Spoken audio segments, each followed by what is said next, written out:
Hello everyone, welcome to my channel simplify law with Priya. मेरा नाम प्रिया है और आज का हमारा टॉपिक है constitutional provisions of public service commission. Public service commission article 315 से लेके 323 तक दिया हुआ है इन आर इंडियन कॉन्स्टिट्यूशन और पार्ट 14 के चैप्टर 2 में ये आता है। चलिए देखते हैं।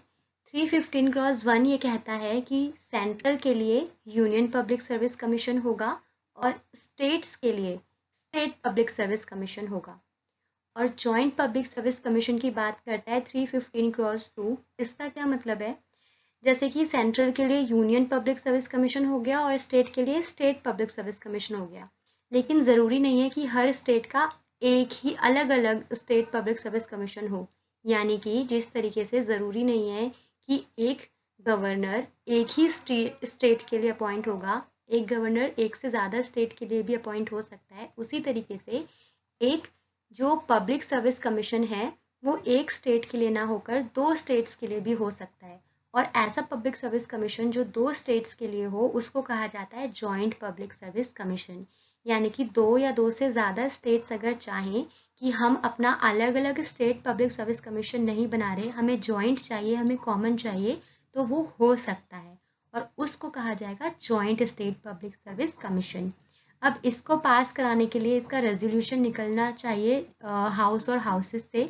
हाउस और हाउसेस से मेरा मतलब ये है कि अगर ऐसा कोई state joint public service commission चाह रहा है जहाँ पे दोनों हाउसेस हैं, दोनों हाउसेस मतलब कि विधानसभा और Vidhan Parishad, legislative council and legislative assembly, अगर दोनों हैं तो दोनों हाउसेस से रेजोल्यूशन पास होना ज़रूरी है। या फिर अगर कोई ऐसा स्टेट डिमांड कर रहा है जॉइंट पब्लिक सर्विस कमीशन की जिस स्टेट में केवल एक ही हाउस है, तो वो एक ही हाउस से पास हो जाएगा, उसको भी वैलिड माना जाएगा।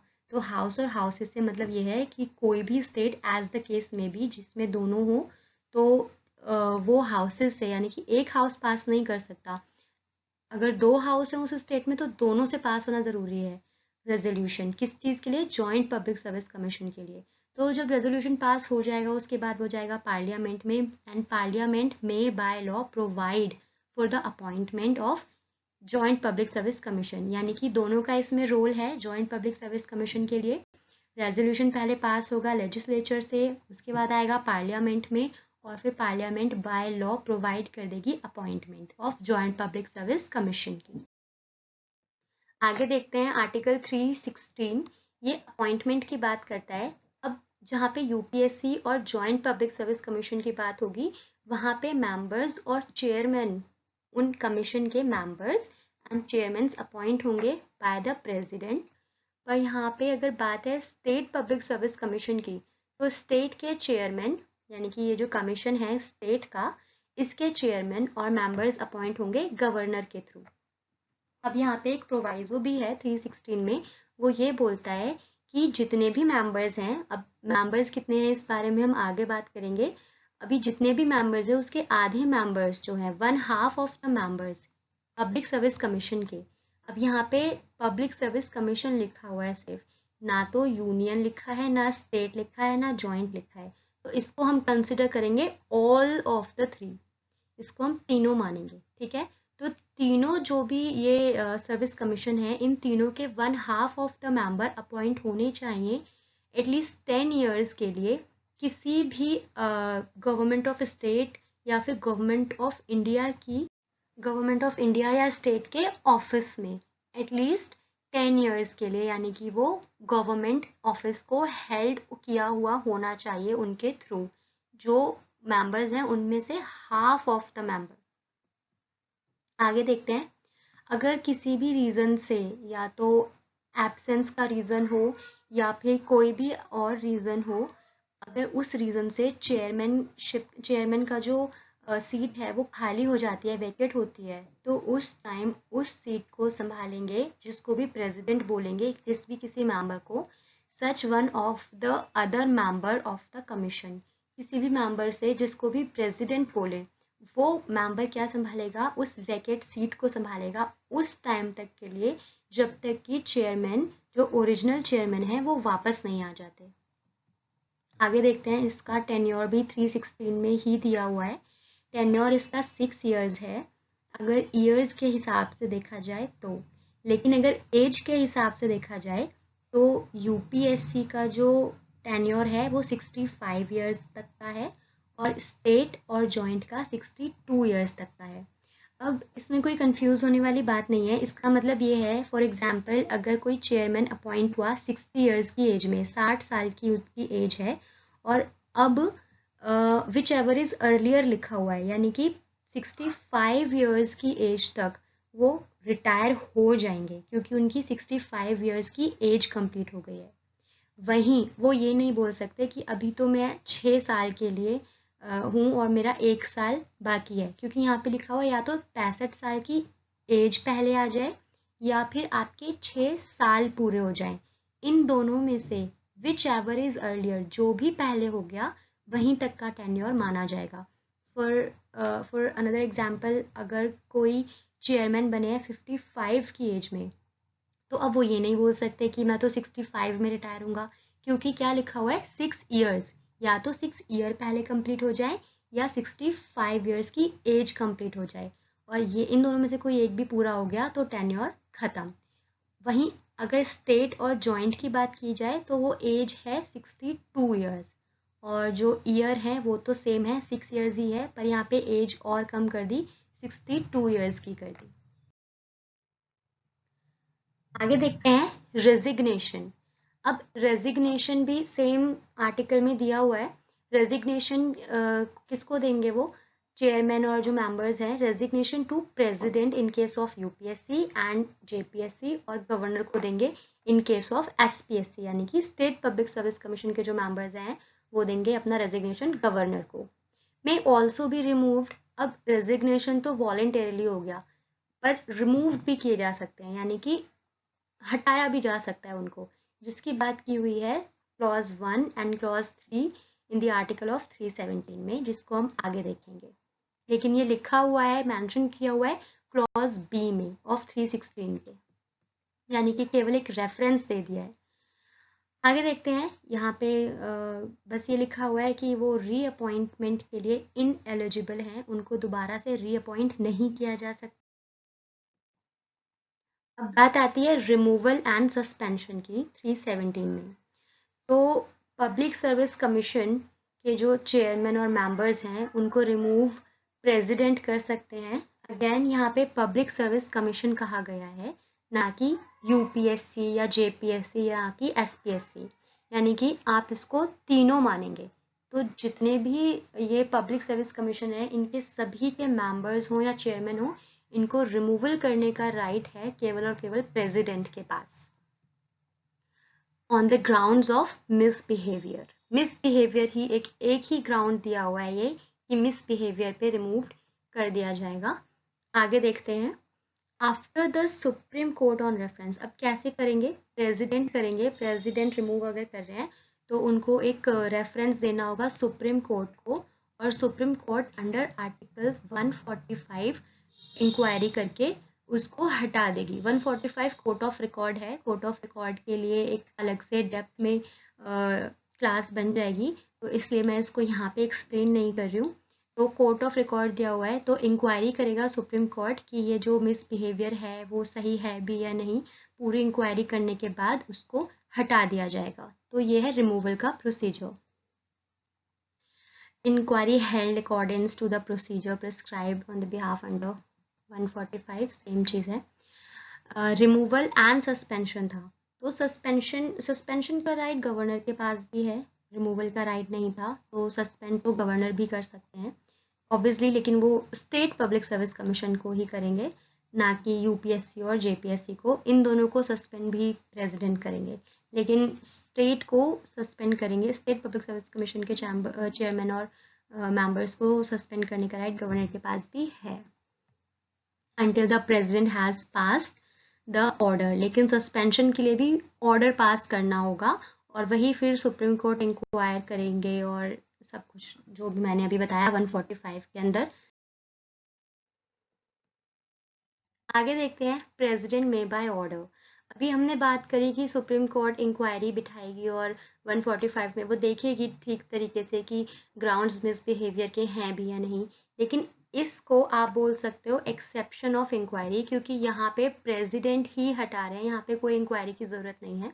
तो वो कौन कौन से कंडीशन है जहाँ पे प्रेसिडेंट विदाउट इंक्वायरी हटा सकते हैं चेयरमैन और मेंबर को of the public service commission? तो वो है इंसॉल्वेंट। अगर इंसॉल्वेंट हो चुका है, यानी कि दिवालिया निकल चुका है किसी मेंबर का, पूरी तरीके से उसकी प्रॉपर्टी वगैरह सब सब जब्त हो गया है, तो उस केस में। दूसरा है, अगर उसको ये देखा जाए कि कोई चेयरमैन या मेंबर में से कोई पेड एम्प्लॉयमेंट कर रहा है outside the duty of his office, यानी कि कोई और कमाई का उसने जरिया बना रखा है, ठीक है, तो उस कंडीशन में भी उसको हटा दिया जाएगा, यानी कि वो बस केवल और केवल अपनी ड्यूटी ही करेगा, चेयरमैन और जो मेंबर है वो कोई और पेड एम्प्लॉयमेंट नहीं कंटिन्यू कर सकता, और अगर करी तो उसको रिमूव कर दिया जाएगा। और ये है, इसमें एक कॉमन सा ग्राउंड लिखा हुआ है कि अगर अनफिट लगे प्रेसिडेंट को किसी भी रीज़न की वजह से, या फिर इन अनसाउंडनेस ऑफ माइंड की वजह से ये लगे, by reason of infirmity of unsound mind और बॉडी, कि ये लगे कि अब ये अनफिट हो चुका है, अब ये फिट नहीं है, या तो बॉडीली कुछ ऐसा उसके साथ हो गया है कि वो इतना मेंटली डिप्रेस है, या फिर उसको अब वो साउंड माइंड नहीं रहा, किसी भी रीज़न की वजह से अगर वो प्रेसिडेंट को अनफिट लग रहा है अब उस ड्यूटी को कंटिन्यू करने के लिए, तो उस कंडीशन पे भी विदाउट इंक्वायरी उसको हटाया जा सकता है। आगे देखते हैं, deemed to be guilty of misbehaviour. Deemed का मतलब लीगल फिक्शन होता है, एक लीगल फिक्शन को कहते हैं डीम्ड। तो इसमें लिखा है कि कब माना जाएगा कि उसने मिसबिहेवियर किया है। Misbehaviour is a ground of removal. तो माना जाएगा अगर उसने किसी भी पब्लिक सर्विस कमीशन के मेंबर ने वो किसी भी गवर्नमेंट ऑफ इंडिया या गवर्नमेंट ऑफ स्टेट की किसी भी स्कीम में, या फिर उसके द्वारा चलाया गया किसी भी ऐसा जो कोई एग्रीमेंट या कॉन्ट्रैक्ट उसमें पार्टिसिपेट ले लिया प्रॉफिट के लिए, या फिर जैसे बहुत सी स्कीम चलाती है गवर्नमेंट, उसमें पार्टिसिपेट ले लिया बेनिफिट गेन करने के लिए, या फिर प्रॉफिट लेने के लिए, या फिर इमोल्यूमेंट्स लेने के लिए, तो उस कंडीशन में भी ये माना जाएगा कि आपने अपनी जो ड्यूटी है उसके साथ मिसबिहेव किया है, और उसको गिल्टी मान के हटा दिया जाएगा। यानी कि किसी और, ना तो पेड एम्प्लॉयमेंट कर सकते हो, ना तो गवर्नमेंट की किसी जो एक्टिविटी है प्रॉफिटेबल, या फिर बेनिफिट जिस एक्टिविटी से मिल रहा है किसी कॉन्ट्रैक्ट या एग्रीमेंट से जो कि गवर्नमेंट के थ्रू चलाई गई है, चाहे स्टेट की गवर्नमेंट हो, चाहे इंडिया गवर्नमेंट ऑफ इंडिया हो, सेंट्रल गवर्नमेंट हो, किसी के भी थ्रू अगर चलाई गई उसमें आप पार्टिसिपेट ले रहे हो और उससे प्रॉफिट गेन कर रहे हो, तो मिसबिहेवियर माना जाएगा और उस कंडीशन में भी हटा दिया जाएगा। डीम्ड का मतलब लीगल फिक्शन ऐसी बना ली जाएगी कि आपने मिसबिहेवियर किया है। आगे देखते हैं, आर्टिकल 318 में पावर्स टू मेक रेगुलेशंस दी गई हैं।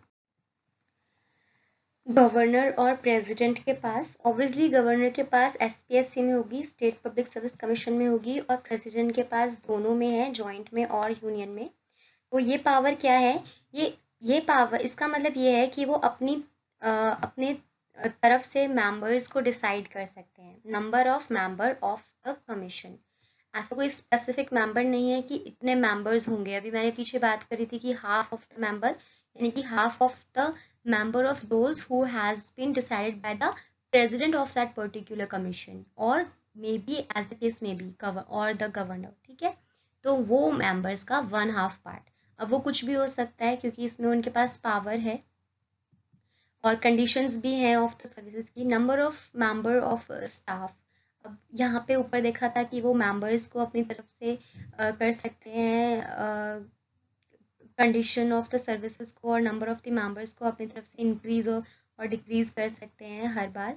और यहाँ पे दिया हुआ है स्टाफ मेंबर्स के अलावा number of member of the staff of the commission, उसके लिए भी वो अपनी तरफ से ही रेगुलेशन बना सकते हैं कि ये स्टाफ होगा और ऐसा स्टाफ होगा। उसमें एज सच कोई गाइडलाइंस उनको या फिर कोई स्ट्रेट जैकेट कोई फॉर्मूला या फिर कुछ ऐसा नहीं दिया हुआ कि इतना होना चाहिए ऐसा होना चाहिए। वो ईच एंड एवरी सर्कमस्टांसेस पे डिपेंड करता है कि कौन से सर्कमस्टांसेस में किस टाइम उनको कितने स्टाफ की ज़रूरत पड़ रही है। तो ये उनकी पावर है कि कोई इंटरफेयर नहीं करेगा और वो अपनी तरफ से इसको रेगुलेट कर सकते हैं। और पर हाँ ये है कि अगर एक बार अपॉइंटमेंट कर दी तो आप उसको फिर वेरी नहीं कर सकते हो, हटा नहीं सकते हो अपने कन्वीनियंट के हिसाब से। अगर आपने एक बार अपॉइंटमेंट कर दी, ठीक है, जैसे कि ज़रूरत पड़ी इस बार 5 to 7 मेंबर्स की अगर ज़रूरत पड़ी, तो अगर वो ज़रूरत ख़त्म हो गई है तो टेन्योर से पहले आप उनको अब हटा नहीं सकते, ठीक है।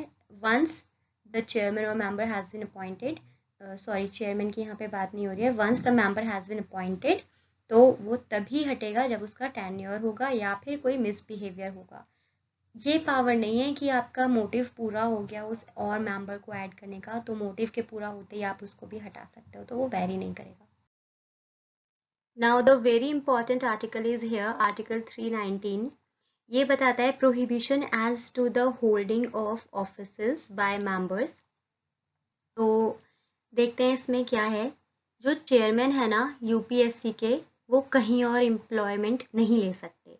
ये प्रोहिबिट करता है जो मेंबर्स और चेयरमैन हैं उनको कहीं और एम्प्लॉयमेंट देने से, ये आर्टिकल, ठीक है। तो जहाँ जहाँ एम्प्लॉयमेंट जिस जिसको दी गई है वो केवल वहाँ वहाँ एम्प्लॉयमेंट बाद में टेन्योर पूरा होने के बाद में ले सकते हैं। तो चेयरमैन ऑफ यूपीएससी की तो कहीं नहीं दी हुई है एम्प्लॉयमेंट, वो he is not eligible for employment anywhere after he has fulfilled his tenure। लेकिन जो चेयरमैन है एसपीएससी के, उनको 3 जगह बताई गई हैं कि वो कहाँ कहाँ अपॉइंट हो सकते हैं once he has retired from his duty of chairmanship of State Public Service Commission. He is eligible to become a chairman of UPSC, to become a member of UPSC, or to become a chairman of other SPSC, जिसके वो नहीं रहे chairman, जिस state के, उस दूसरे state के chairman बन सकते हैं, या फिर यूपीएससी के बन सकते हैं, या फिर यूपीएससी के मेंबर बन सकते हैं। मगर इन तीनों के अलावा no any other employment is provided. अब मेंबर्स की बात करते हैं। ये हमने दोनों कमीशन के चेयरमैन की बात करी। जो मेंबर हैं एसपीएससी के, वो एलिजिबल हैं for the chairman of UPSC. Member हैं यूपीएससी के, वो चेयरमैन बन सकते हैं यूपीएससी के, या फिर वो चेयरमैन बन सकते हैं of the state public service commission. और डी है मेंबर ऑफ द एसपीएससी। तो जो मेंबर हैं एसपीएससी के, वो एलिजिबल हैं कि वो या तो चेयरमैन बन सकते हैं यूपीएससी के, या फिर वो मेंबर बन सकते हैं यूपीएससी के, या फिर वो चेयरमैन बन सकते हैं किसी स्टेट पब्लिक सर्विस कमीशन के। तो ये था मेंबर्स ऑफ एसपीएससी के बारे में, और इसके अलावा not for any other employment. अब देखते हैं आगे है functions of the public service commission. Article 320 में फंक्शंस की बात की गई है। तो फंक्शंस यानी कि वो क्या क्या करता है ये कमीशन। तो सबसे पहले तो हमारे दिमाग में यूपीएससी ही आता है। एग्ज़ाम हेल्ड कराते हैं, conduct the examinations for the services. जो अभी आने भी वाला है एग्ज़ाम यूपीएससी का, तो यूपीएससी के जो एग्ज़ाम हैं ये कमीशन उसको कंडक्ट कराते हैं। एसपीएससी के एग्ज़ाम कंडक्ट कराते हैं अगर स्टेट पब्लिक सर्विस कमीशन है तो। और ये 2 और मोर स्टेट्स अगर रिक्वेस्ट करे टू असिस्ट दोज स्टेट, अगर 2 या 2 से ज़्यादा स्टेट बोलें कि उनको कोई असिस्टेंट चाहिए रिगार्डिंग दैट ड्यूटी, तो वो उसमें भी उसको असिस्ट करते हैं। और वो कंसल्ट करते हैं, shall be consulted for civil services की जो पोस्ट हैं उसके लिए, civil post and civil services के लिए। और वो अपॉइंटमेंट करते हैं, making appointments to civil services and posts and in making promotion and transfers जो होते हैं सर्विसेज के वन फ्रॉम द अनदर, वो ट्रांसफ़र से रिलेटेड सारे काम, और जितने भी डिसिप्लिनरी मैटर्स हैं जिससे पर्सन अफेक्ट हो रहा है, अगर किसी ने इनडिसिप्लिन क्रिएट किया तो उससे रिलेटेड चीज़ों पर भी वो नज़र रखते हैं। ये सारे उनके बेसिक फंक्शंस हैं इस कमीशन के। इसके अलावा क्लेम करना for the award of pension and salary वगैरह, इन सब के लिए इन सब चीज़ों को देखते हैं।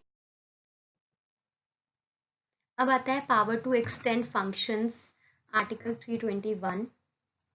तो इसमें ये कहा गया है कि जो पावर्स एंड फंक्शंस, अभी हमने पहले पीछे बात करी थी, पावर्स के बारे में भी बात करी थी और फंक्शंस भी हमने देखे कि जितने भी सिविल पोस्ट्स हैं उनके बारे में सर्विसेज निकालना या फिर प्रमोशन करना या फिर सैलरी वगैरह या फिर जितने भी ये डिसिप्लिनरी मैटर्स हैं, एग्ज़ाम कंडक्ट कराने वाली चीज़ें, ये सब फंक्शंस है इस कमीशन के, ये सारी चीज़ें करती है। या फिर 2 से ज़्यादा स्टेट्स अगर उसकी असिस्टेंट मांगे तो दूसरा स्टेट या फिर यूपीएससी असिस्ट भी कर सकता है। ऐसा नहीं है कि अपने अपने जोन में वो काम करेंगे, नहीं, असिस्टेंट्स भी अवेलेबल है, वो एक दूसरे को असिस्ट भी कर सकते हैं। तो ये सारे उनके फंक्शंस देखे।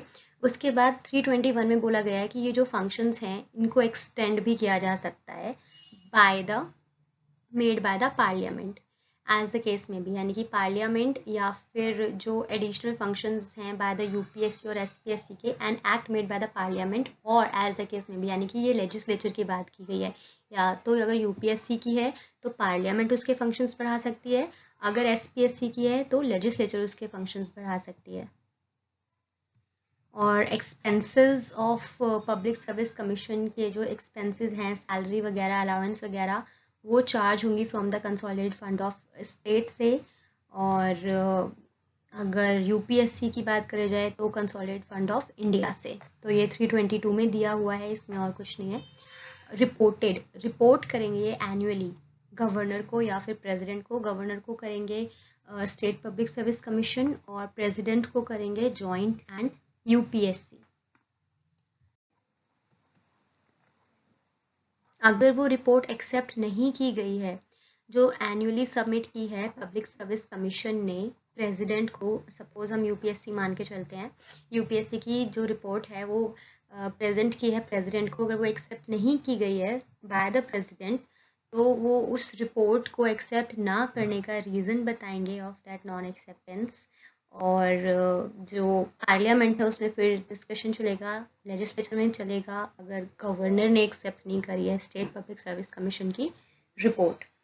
तो this was my video about UPSC. I hope you find it relevant. अगर आपने कुछ भी नया सीखा हो तो प्लीज़ मेरे वीडियो को लाइक करना और चैनल को सब्सक्राइब करना। Thank you so much.